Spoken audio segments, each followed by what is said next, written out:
Curfew শিথিলের সময় বৃদ্ধি ও যোগাযোগ পরিস্থিতি স্বাভাবিক হতে শুরু করায় দেশের ভোগ্যপণ্যের অন্যতম বড় বাজার চট্টগ্রামের খাতুনগঞ্জে বেড়েছে কর্মচাঞ্চল্য। প্রতিনিয়তই পণ্য বোঝাই ট্রাক ঢুকছে বাজারে, যার প্রভাব পড়েছে পেঁয়াজ, রসুন, আদাসহ বিভিন্ন নিত্য পণ্যের দামে। হঠাৎ বেড়ে যাওয়া দর কমতে শুরু করেছে।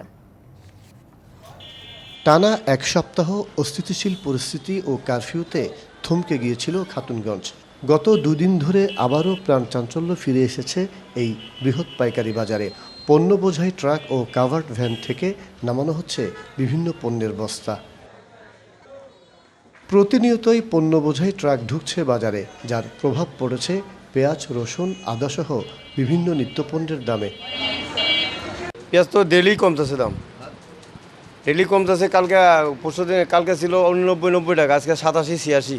250-টিরও বেশি ডিজাইন অপশন নিয়ে ওয়ালটন স্মার্ট ফ্রিজ, বোঝে আপনার প্রয়োজন। লাগাতার বন্ধে ব্যবসায়ীরা বড় ধরনের আর্থিক ক্ষতির কথা বললেও যোগাযোগ পরিস্থিতি পুরোপুরি স্বাভাবিক হলে পণ্যমূল্য আরও কমবে বলে আশা তাদের।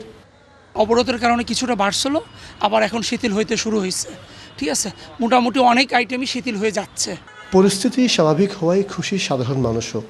পরিস্থিতি আরও শীতল হলে, আরও ভালো হলে, আরও কমবে, আরও খুশি হব ইনশাল্লাহ। মোটামুটি এখন সহনীয় প্রাইস আসতেছে, তো আমরা জনগণ হিসেবে, আমরা কাস্টমার হিসেবে অবশ্যই আমরা এটাতে স্যাটিসফাই।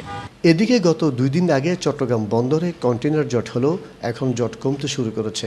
বন্দর থেকে গেল শুক্রবার গত 1 মাসে রেকর্ড পরিমাণ কন্টেনার ডেলিভারি হয়েছে। এর মধ্যে জাহাজীকরণ হয়েছে 7,641 ইউএস, আর বন্দর থেকে কন্টেনার ডেলিভারি হয়েছে 3,499 ইউএস। মাসুদুল হক, ডিবিসি নিউজ, চট্টগ্রাম।